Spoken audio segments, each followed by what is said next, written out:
what we're going to do, we're going to look at freight houses tonight. If I can get things to manipulate here. Being Ron's brought the subject up in the last few days. I told Greg when he didn't have anybody that, well, I have a few photos. Let me see what I can put together. And at this stage, I have got 139 photos to show you. So let's see if we can do that. You can see the CB&Q is a wood structure. We got just a single door on one side. This very well may have been the truck side. Tracks, you can see the boxcar there, tracks on the other side. So are you seeing my pointer, my cursor moving around? Mm-hmm. Okay. Here is the Milwaukee's freight house in Omaha. And here you can see this is a brick structure, a series of doors here with bumpers in between the doors. So this may have well been the track side. I'm not sure. I'm not familiar with the building, but nice big lettering on there with, look, somebody's put in white plywood in the windows in between the letters. So here is the UP's. Just a minute. Go Yep. back on that.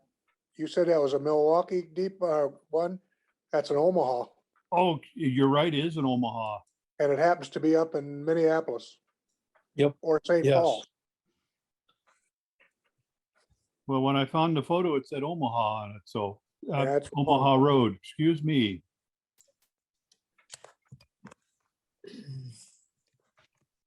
I know that because I just found that a minute ago, or this afternoon. You can't credit me with remembering things. All right. It also looks like there's an elevator penthouse on that, so it was 2 stories high. Yeah, very likely with the windows on the upper level. Either would be- that or it's a building behind, and that has nothing to do with it. Yeah. The picture that I found on that doesn't show that other building. I think it's their building behind, guys. I think so Yeah, too. that voice would know. He lives up there. Well, moving on. This is Union Pacific's, this is Denver, Colorado.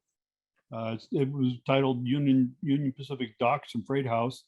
It looks like we've got the freight house over here on the right side with a concrete pad. You see 2 tracks sunk down there in between the dock going around, and then you get more tracks and then a roofed over open area.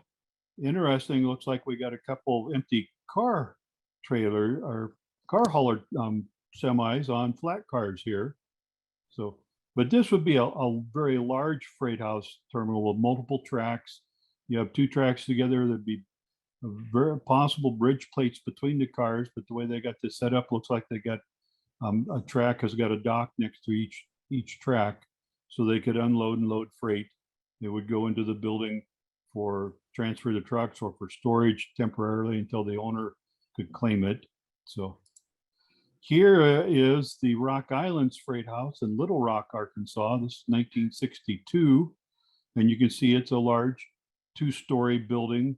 We've got a covered dock here on the one side for trucks to back up to. On the other side would be tracks. So freight cars could be parked alongside and be loaded and unloaded. So, and of course, with freight houses, you also often have a team track or a ramp of some sort nearby. So I have no idea whose ramp this is, but it's typical of the typical wood ramps. So we had the discussion here recently about Cedar Rapids. We were focused on the Pennock and Ford facilities there, but here is an aerial photo of Cedar Rapids, I think from the late 40s, early 50s. That what I want to point out is the 4 freight houses. You had the Milwaukee Freight House right down here by the river. Then a block over was the Illinois Central Freight House. Right across the street from it was the Rock Islands Freight House. And then over 2 blocks more, you can see this, I think, Chicago North is marked Chicago Northwestern Freight House. And the Chicago Northwestern and Rock Island main line went up through here somewhere. So, and you can see the freight houses are all fairly close together. So it was easy to move a car from one to the other through an interchange or move via truck, move parcels, etc., back and forth. So here's an aerial photo of Mason City, Iowa. This is the Milwaukee's freight house here. And of course, you see other structures and buildings all marked around here.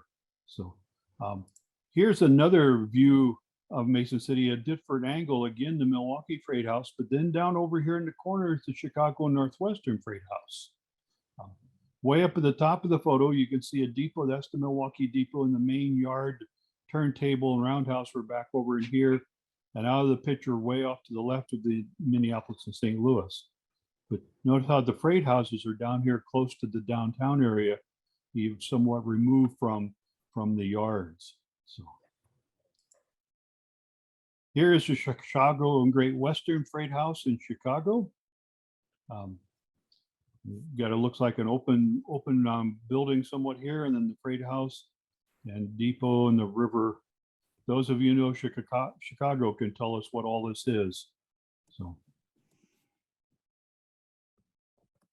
moving on, here's another photo from Chicago. This is 1943, Chicago Northwestern's freight house. This is a Delano photo taken during World War II.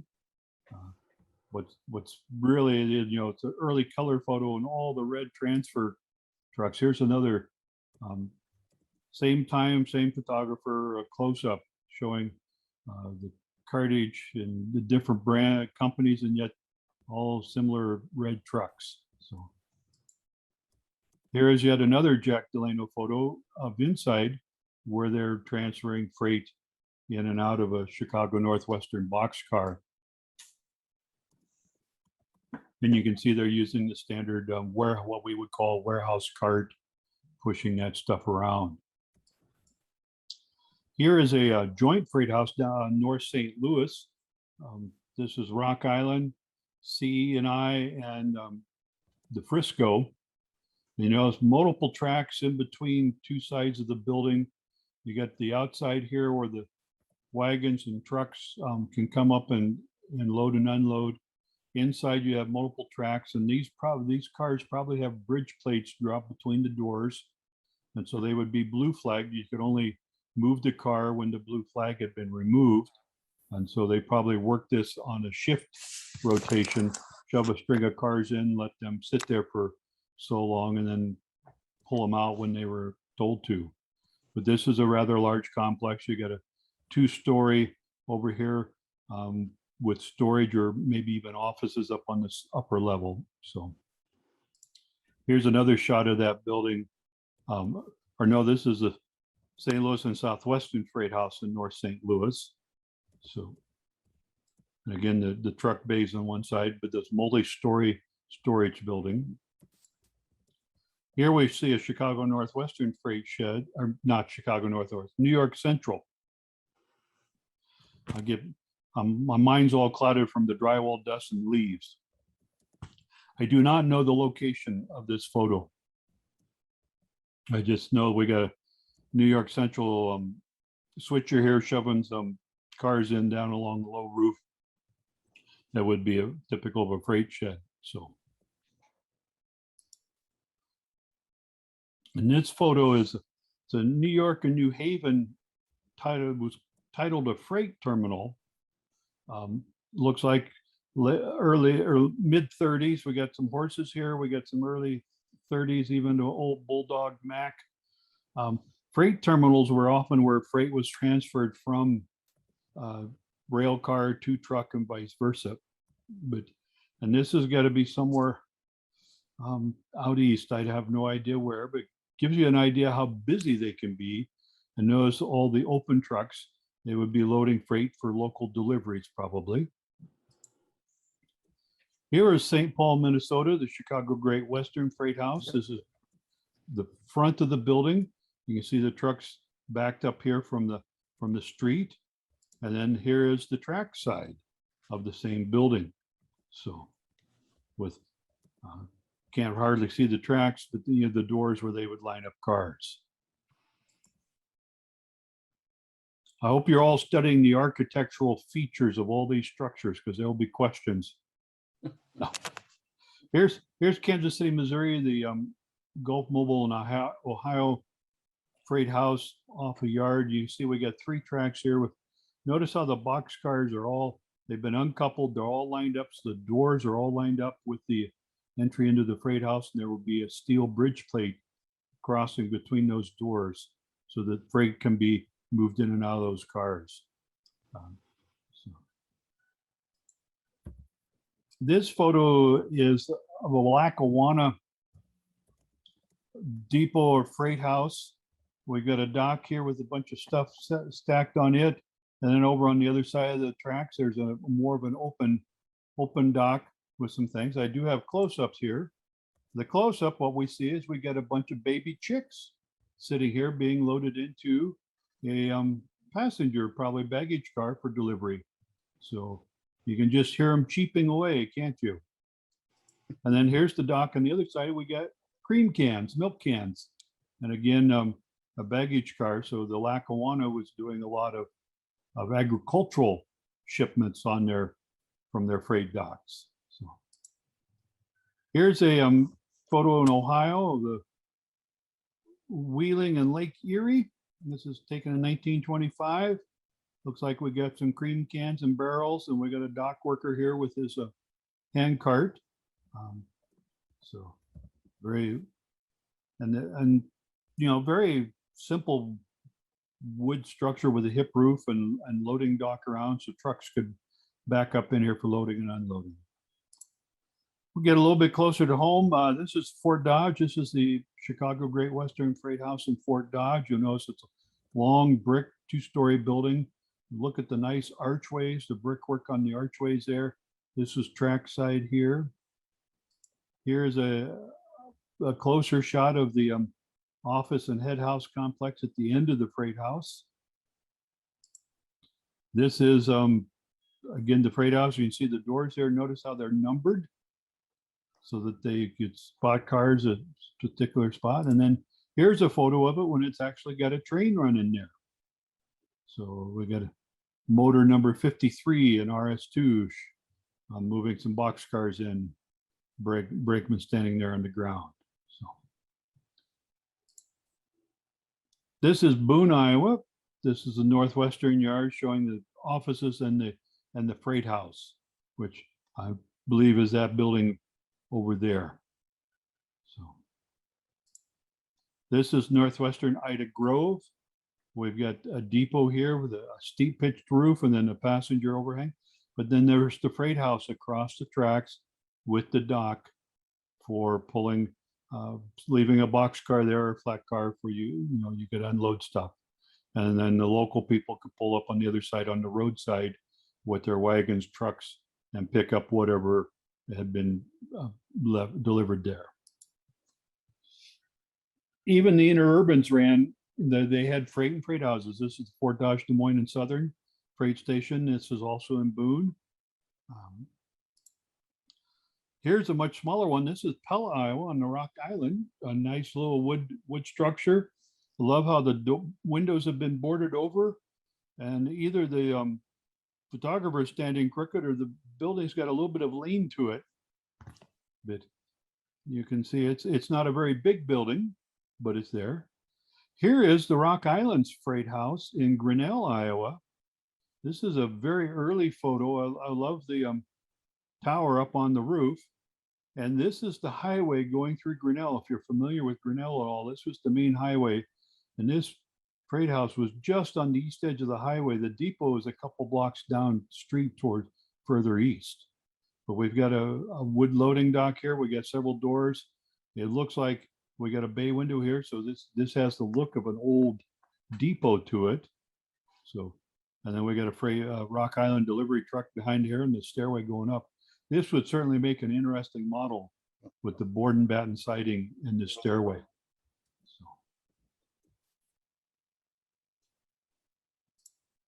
So, in Des Moines, you had the Rock Island. They had a freight transfer. This is a photo taken in 1952. Notice we've got a hook here with some sort of an overhead crane We're in an open area with a lot of large crates and some trusses back there. These fellows look like they're nailing boards on for the crates, or they're undoing them. I don't know, but just so. This is in Washington, Iowa. This is a brick freight house on the Rock Island. This photo was taken in 1968 by Charlie Franzen. Again, we got arched doorways, which very typical with brick was you would do an archway because you didn't have to put in a steel plate to hold up over the doorways. So, and then you have a couple windows and a door with steps here for the office end, but you had a loading dock here and tracks alongside. So this is an early photo from 1910, 15, and Ottumwa right along the river, but says the freight houses are down there. This would be CB&Q freight houses and warehouses there. So the larger communities with a lot of traffic in and out, you'd certainly have them, but the smaller communities, you think, going back to Pella's not that big of a community, but they had a separate freight house there. So Sheraton, Iowa on the CB&Q, but Sheraton had two branches that left out of there. One that came up to Indianola and the other one that went south to Leon and on down into Missouri at some point. And so the freight house might have very well been for transferring items from the mainline traffic going through to the branch line cars. So this is the CB&Q freight house in Burlington, Iowa. You see you got 2-story at one end, probably where the offices are, and more offices and storage upstairs. And then you got the long freight shed with the doors for cars to pull up in a loading dock of some sort. Here's a similar building. This is in Keokuk, Iowa. This is CB&Q again. Got a Burlington route, open billboard up on top there.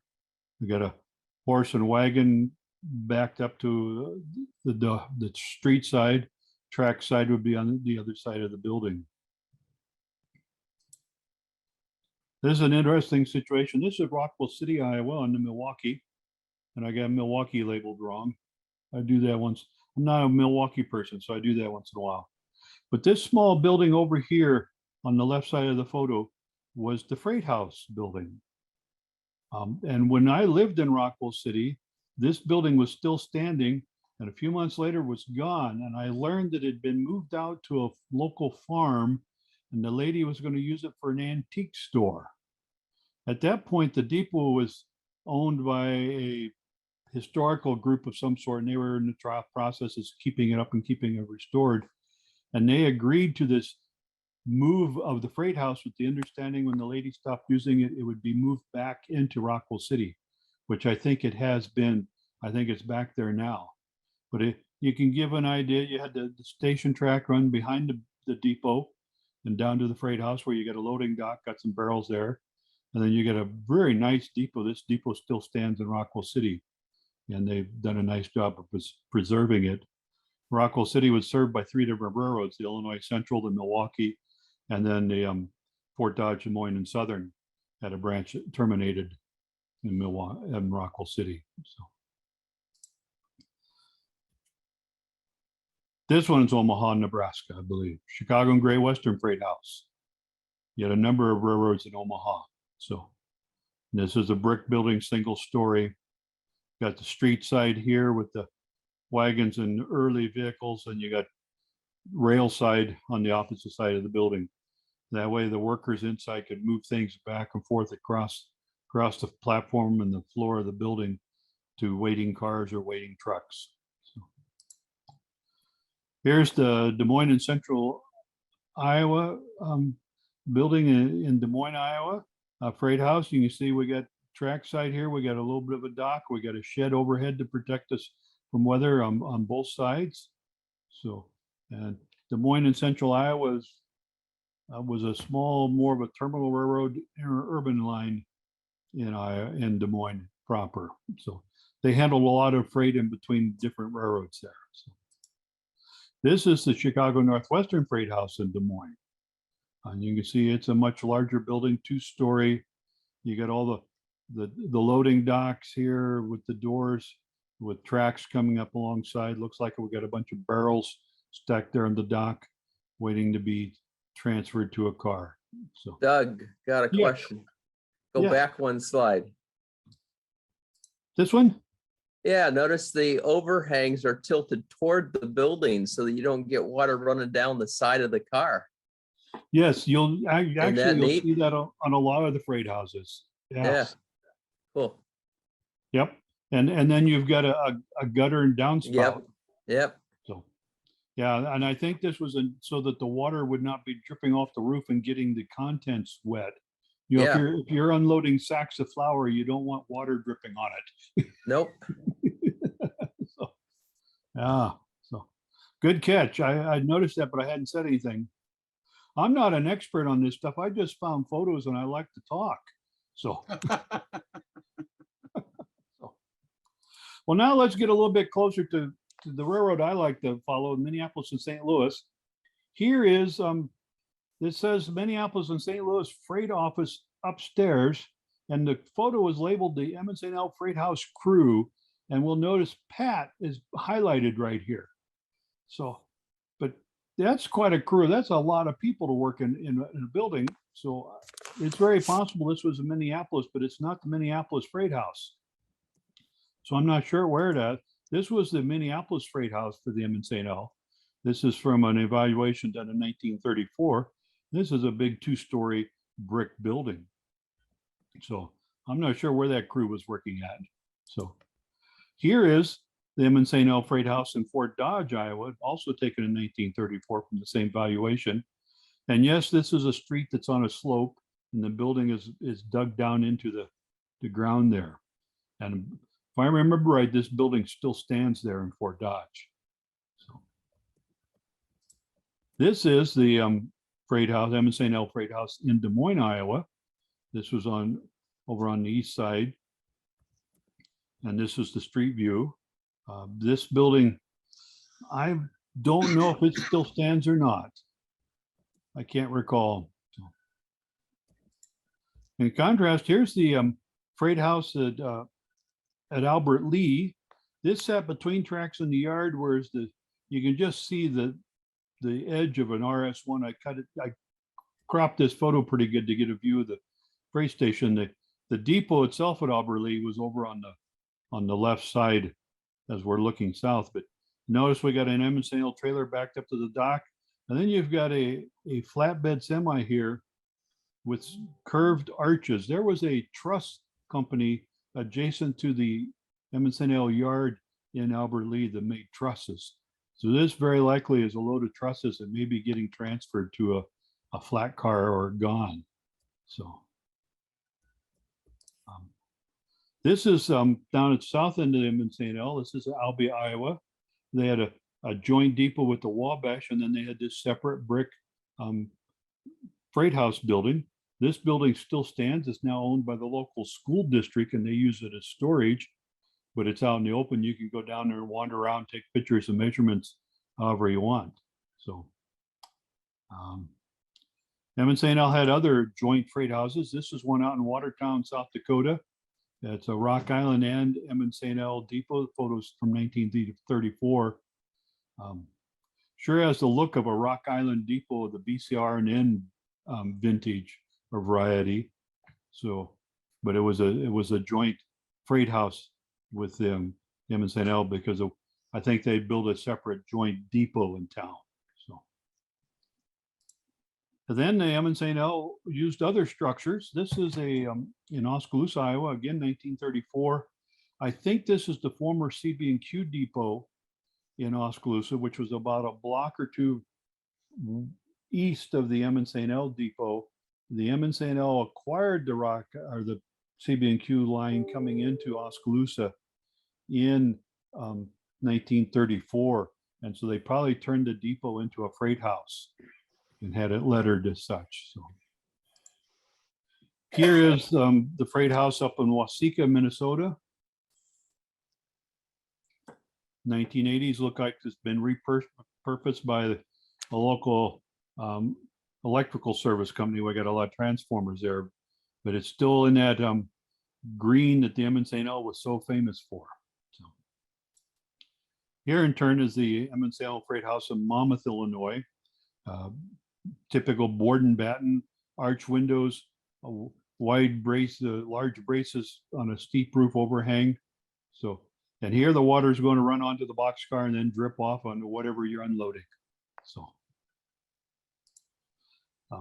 before we got really started, I mentioned Grinnell. This is what is known as the Freight House in Grinnell, Iowa, but it really looks like a depot. And I think before the turn of the century, this probably was the MSTL depot, or the Iowa Central Depot, I should correct myself, in Grinnell, Iowa. And then when the Rock Island and the MSTL built the joint brick depot with the nice turret, this got relegated to just the freight house. This was a couple blocks below the diamond, a couple blocks south of the diamond. But we got this standard platform here. We got a bumper here for the truck to back up to, and they could transfer products back and forth. So here we are in Bartlett Yard, Peoria. This Chicago Northwestern tracks running along the side here, but this is the MSTL Ice House. But over here is the MSTL Freight House. And then in the back was the Quonset hut, where if you're an MSTL fan, a lot of diesel local photos were taken. But this little flat building here is the Freight House and office. Passenger service was downtown Peoria via the Rock Island, but this was the freight service here. So now we're going to get a little bit closer to home, my stomping grounds. This is Marshalltown, Iowa. I model Marshalltown. This is the MSTL Freight House here. And then this was a secondary building that was built on the adjacent to the freight house at a later time. We are looking east.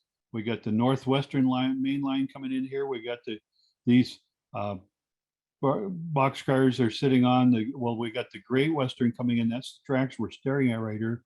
These are MSTL tracks here. The MSTL crossed all these tracks because their service facilities were on the south side of this yard. The Great Western came in and crossed all these tracks here, and they departed out of Marshalltown heading south. They came in from the northeast, headed southwest. And of course, all this was bisected by the Chicago Northwestern. Kind of an interesting study. Here is a broadside of the freight house. You can see we got a boxcar here. We also got a truck backed up to it. We got one of the MSTL gantry cranes handy here. These are an interesting structure. This building off to the far left is a Standard Oil distributor. And this was served by the MSTL with the track on the other side of the freight house. Here is the north end of the freight house building. You can see a nice concrete block up here with the MSTL letters stamped into that concrete block. By the time this photo was taken, this whole freight house complex became part of a lumberyard operations. And this was a building used to store insulation and other such items. So here's another shot looking down the side a little bit. The end we're looking at was the office end of the building. And then you can see the wider overhangs down here where the cars would be moved in on tracks for loading and unloading. So here is a photo from 1934 showing an end of the building that hadn't been seen in decades by people, because I mentioned that auxiliary building. It was built right here in this open area. And this nice painted MSTL Freight House sign that's painted on the brick was hidden by the second building. And so it was not seen by many people, did not even know it was there. So there you can see the tip of the gantry crane just above that New York Central boxcar. I do have drawings for this freight house. Somebody asked about drawings. Drawings of such structures do exist. Every railroad was a little different, and whether they had standard plans or not, I can't say, but we do have a blue drawing of the MSTL Freight House at Marshalltown, Iowa. And you can see the office complex. You can see the freight house. You got a little restrooms right here, loading docks on both sides and covered. So Remember I mentioned that sign at the end of the building? Here you can see that auxiliary building, although huge number of vines had grown up because the lumberyard did not maintain this whatsoever. But we learned it was getting torn down last year. And so Roger Ward got permission from the lumber company to go in and take pictures. So I'm going to show you a series of photos that Roger took of this interior of the structure. But first, he found that this painting, the paint was still on the brick, covered by vines.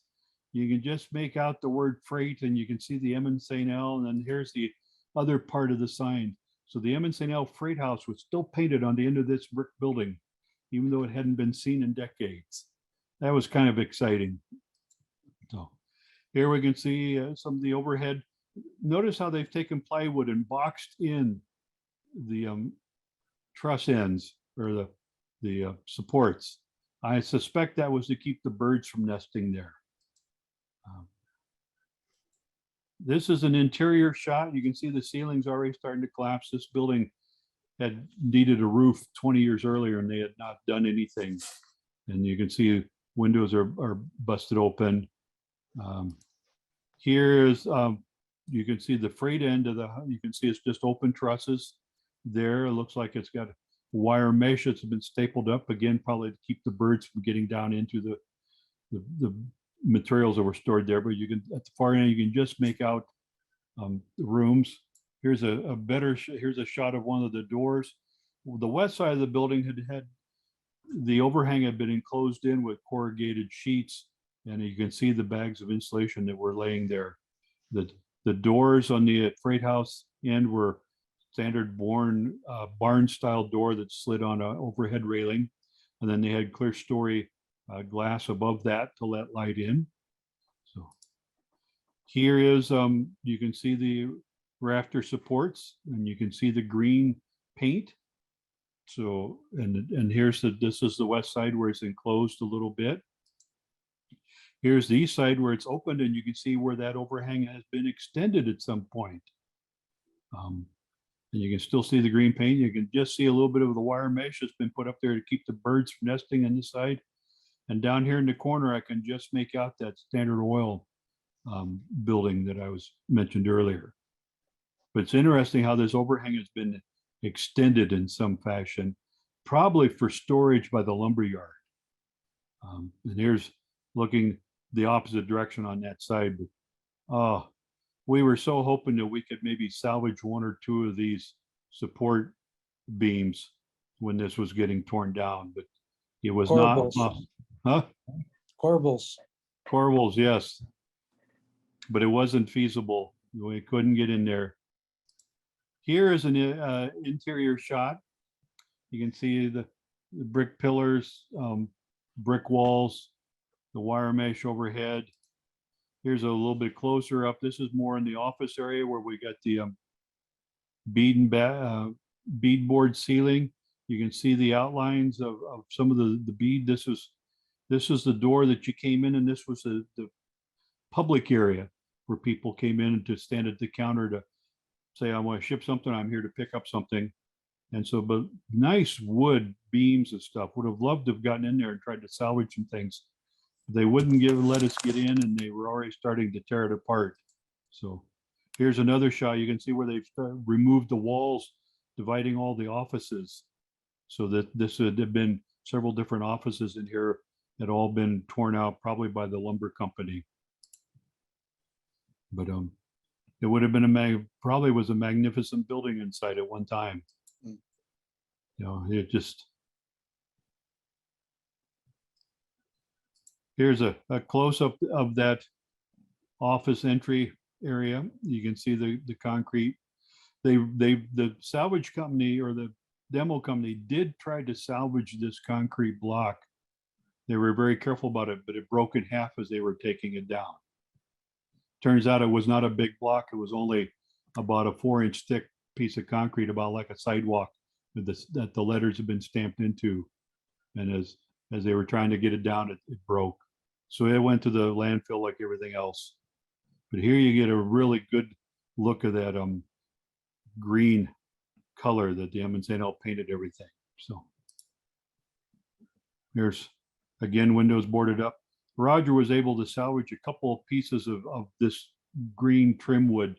So I have a couple hunks of it in my basement now, so I can see what the proper green is to paint with. So here's one of the doors. Would have been nice to been able to salvage one of these doors, but again, destruction was, they wouldn't let us anywhere near the building, and they were knocking it down pretty quick. So but yeah, just yeah, last April, I believe it was, we wound up having snow that weekend, and they had already got started, and we're using these big excavators to just knock it down. We'll just go through a series of photos so you can see the demise of the freight house. Went over there for part of a day, sat and watched. It was sad to see. What's surprising was this was all on a big concrete slab, poured foundation and concrete.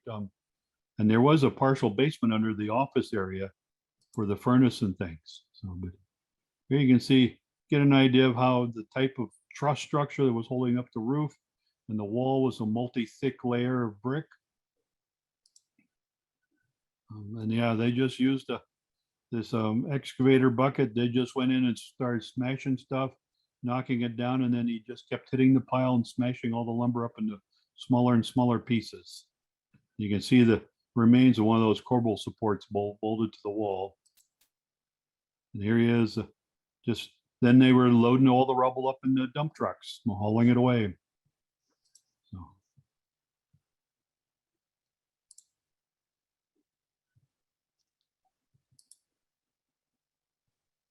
Back up, would you?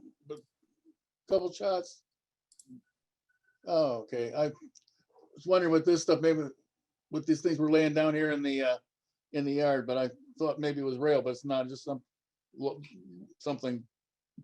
There was rail along the side here, and I think there was some rail in there, but this is more, the lumber yard had been using this for an outside storage area.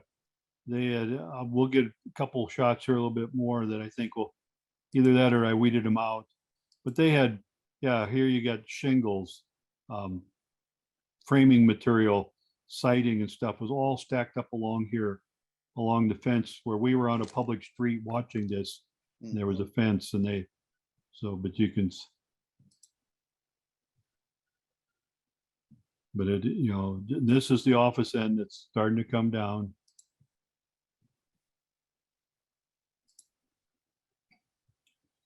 And it was surprising how quickly they loaded it up and hauled it all off. Here you can see, this would have been the public entry into the office complex. Nice plastered walls, wainscoting, you know, chair rail. This was pretty nice at one time. Now, if you want to scratch build rafters, there you go.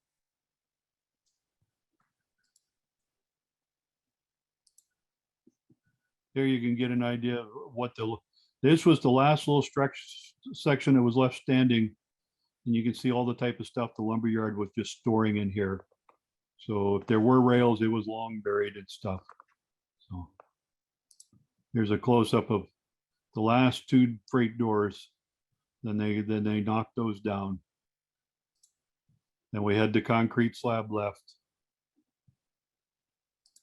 And that was the end of the MSTL Freight House in Marshalltown as of last spring. Now, Ron mentioned something about LCL in one of his missives. The MSTL did have a LCL freight train and truck schedule. They published a booklet. I think this was in 54 or 56. And here's the cover and with the new merchandise schedules and a sample page. I'll show you some close-ups here. This was the listing for Marshalltown, outbound to the different towns, and how it would be there in one day, and stuff coming into Marshalltown from these different locations on the MSTL. Notice that at the bottom they had this little code that, you know, asterisk was for tri-weekly, this S was for same day, T was for truck, C was for way car, or C was for car, or WC was for way car. And you see in Marshalltown, most of this was going by truck or a car, basically a box car. If they were shipping to Minneapolis, they would use a box car to St. Paul. A box car would be used. Otherwise, everything went out by truck. And the same with everything coming in, except for Peoria and St. Louis, coming in by car, but everything else coming in by truck. Here we've got Mason City.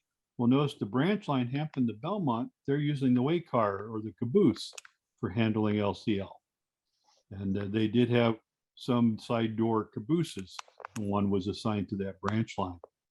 Otherwise, they're using trucks again or cars. And you can see some are the same day, and others are one day apart. Going through this booklet, I could see where some were 4 or 5 days, depending on where they were going to. But you might want to, okay, let's look at M&L LCL trucks. There you go. They contracted out with local carriers. This was an early Mack rubber tired solid tire tractor, but we got balloon or pneumatic air-filled tires on the trailer, and it's Colonial Warehouse Company, but it's been leased out to the M&L. So this is one side. Here's the other side of that same rig. So then we get into a little bit later, we got into more modern stuff. This is Brady Transfer and Storage. They were based out of Fort Dodge, and they were the carrier in Iowa that the M&L contracted with for all their LCL service. So, and there's a pretty typical trailer that was used. Now here is, the M&L also owned a fleet of trucks. And here is the X23.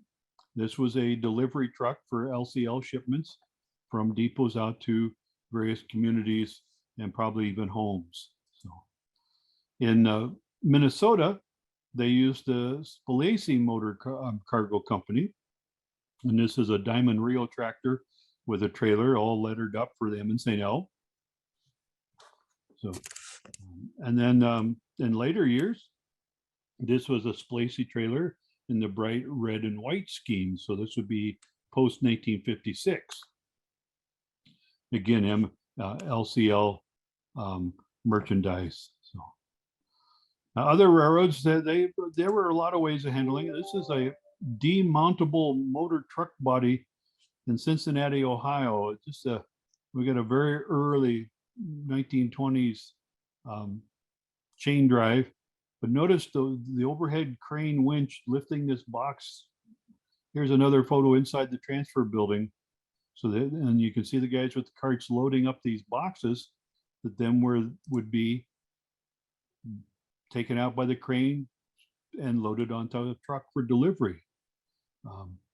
So we thought this happened years later, but no, it was happening early on. Of course, this was the other way that LCL got handled. It was you just had the local merchant or local farmer just back right up to a boxcar that they had conveniently parked at on an open area, or even sometimes they would just block a street and they would just back somebody's truck right up to the boxcar door and unload whatever they were receiving that day. So here's a couple photos. These are LCL handling at Ackley, Iowa. This is on the Illinois Central. You can see one of their IC trucks there, but here's someone, local flatbed. It's got some bags of stuff and a couple cartons there.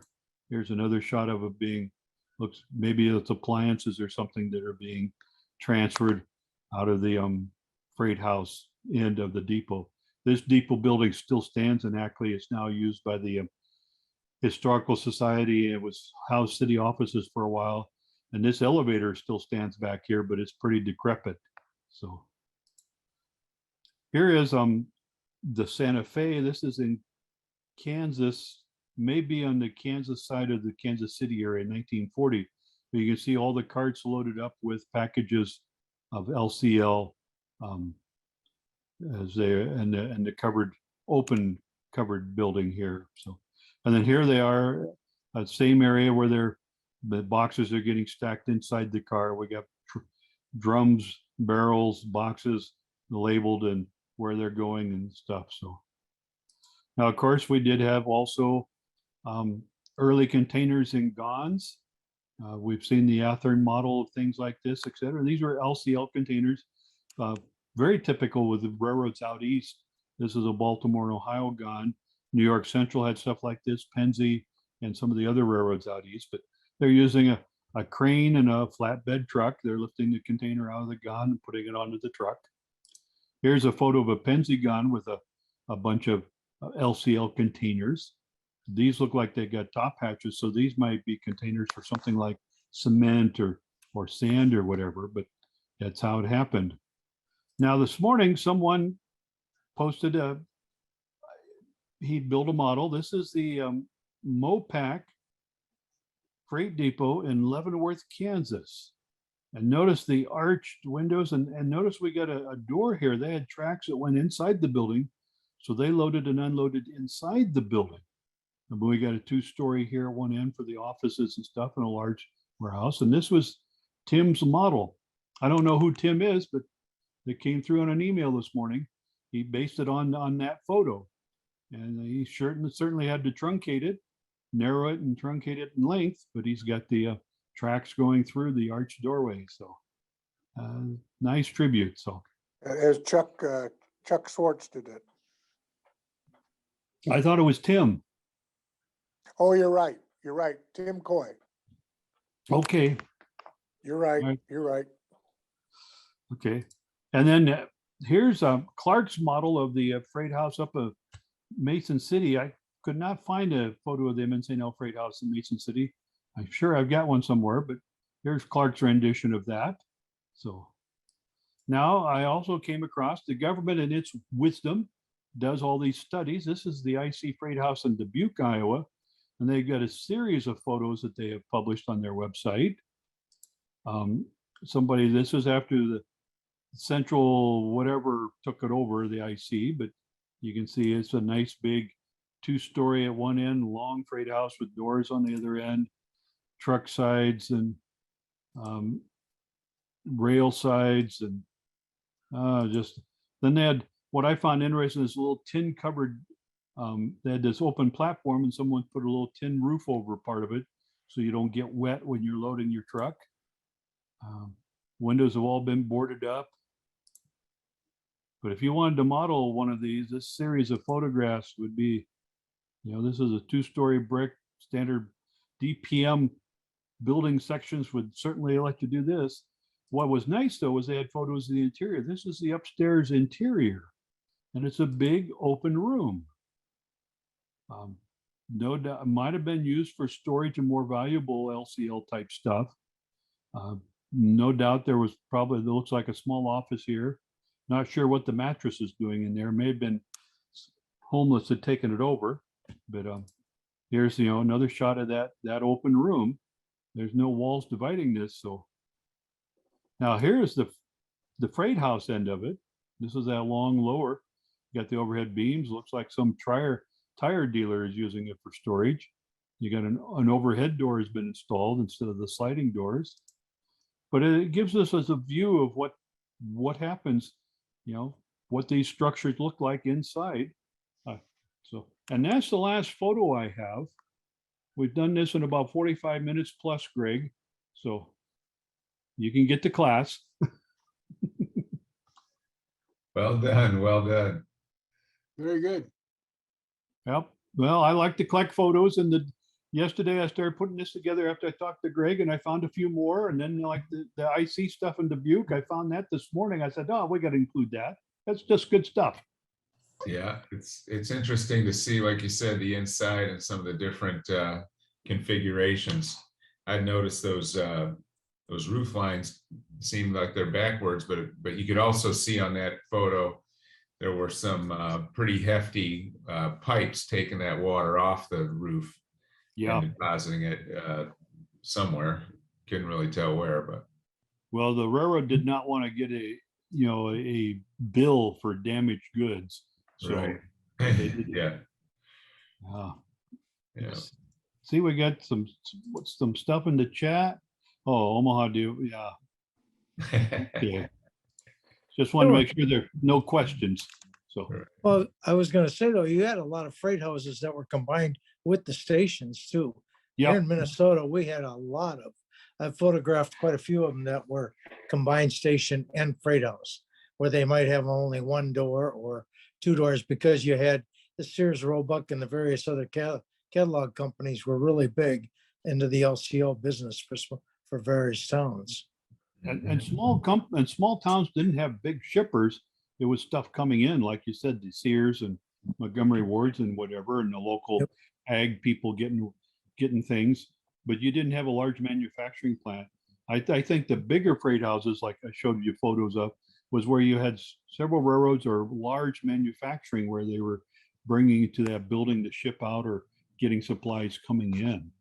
So, and transferring between trucking and railroads and stuff. And I know there's been articles done through the years, and I've seen clinics on these large transfer freight houses. Some of them even had the automatic carts with the little cable in the floor or something like that, would pull the carts around.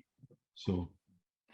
but this was- A point on the Northwestern in Chicago, they have the big X on the door. And those were strictly transfer boxcars between the freight houses and stuff. Yeah. Yeah, from downtown out to Proviso, things like that. Yeah. So, One thing I noticed on the floors, I worked at Alice Chalmers in LaPorte for a little bit, and their floor was basically railroad ties that were cut. They were basically 18 inches and put on end, buried into the ground. And I noticed a lot of those freight houses had floors like that. If they didn't have concrete, they had that type of thing. oh, okay. I found that out because I was up on a ladder and I found out how slippery those railroad ties are, and I went. "Whoop." So I've seen that kind of, and on old streets that they, originally before they had other material to make the streets. but Mhm. one of his shots, I think it was around. I tried looking at the number. It might have been like 25 or 26. Don't go back right now, but it had, you could really see the detail of that. I just wanted to bring that up. Question, on the small lines where there's a small freight house, who did the unloading? Was the train crew taking? A lot of times most it was, sometimes a station agent, sometimes they had their family living there. And some of the family might unload it, or a couple I talked to said they would actually have the companies that it was their product. They would have them come unload it and bring the truck and you do it yourself. Yeah, if a car was left there, but if it was in a local train with an LCL boxcar, the train crew might be roped in unloading, or a section hand who was handy. So it depended, yeah. So, I suspect the train crew was probably they did most of it. the brakeman and the conductor would be, Of course, they had full crews back then. yeah. You had a five-man crew, so you'd have a couple guys who could be, if they were parked there and the engineer was getting a cup of coffee, the brakeman would be unloading the LCL and the postmaster would be getting the mail or whatever. So, In 1959, when I went to work, I shipped a toolbox once by LCL, and I'm sure it was out of Milwaukee, out of Tama. That was the last time we ever did that. So that's about the time when LCL was gone. It was about 59. After that, there wasn't much of it. Well, that's your Eisenhower 1956. The highway construction began, the interstates across the country, when trucking really started to took a while away from the railroads, Yep. starting in that era, 56, 57 on up. yeah, and I showed you the M&L LCL schedule, and that was published in 54, 56, as the railroads were scrambling to try to retain or gain back those shipments. So they were publishing new schedules and, hey, we can handle your loads. We got the trucks, we got the people, you know, whatever. But it just didn't happen. Some railroads even painted their cars specially for that. I think the New York Central and maybe the Missouri Pacific.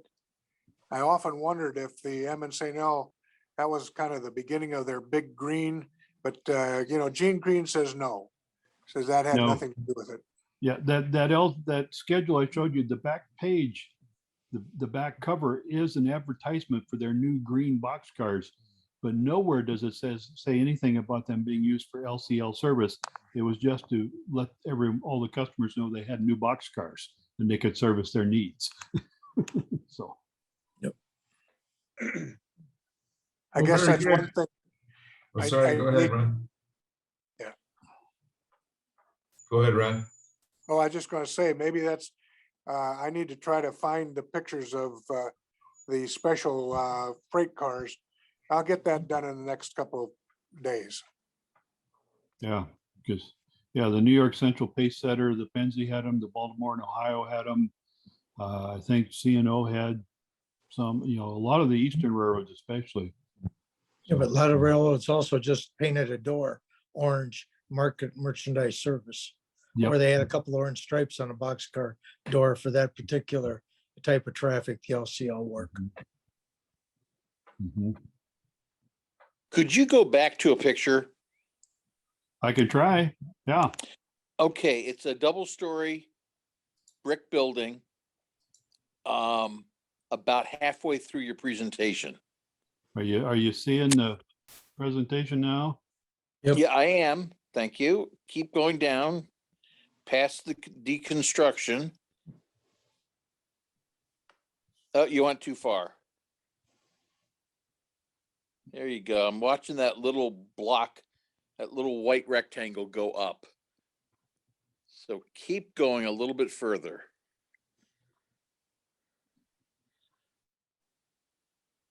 Keep going. Two-story brick building, pretty big. And start slowing up. Okay, go a little further. There it is. That's it. That's it. The Chicago Northwestern Des Moines. Okay, there are two on top there. There are two elevator freight house, or excuse me, two elevator hoist houses on that building. Yeah, yeah. Yeah. Wow, those are big ones. Hey, guys, I gotta go. So thank you very much, Doug. Thanks, everybody, for coming. No meeting next week because I have a school show. And then we'll resume at our old time, which is 6:30 Central, 7:30 Eastern. Okay. You guys can send Gotcha. me questions via email.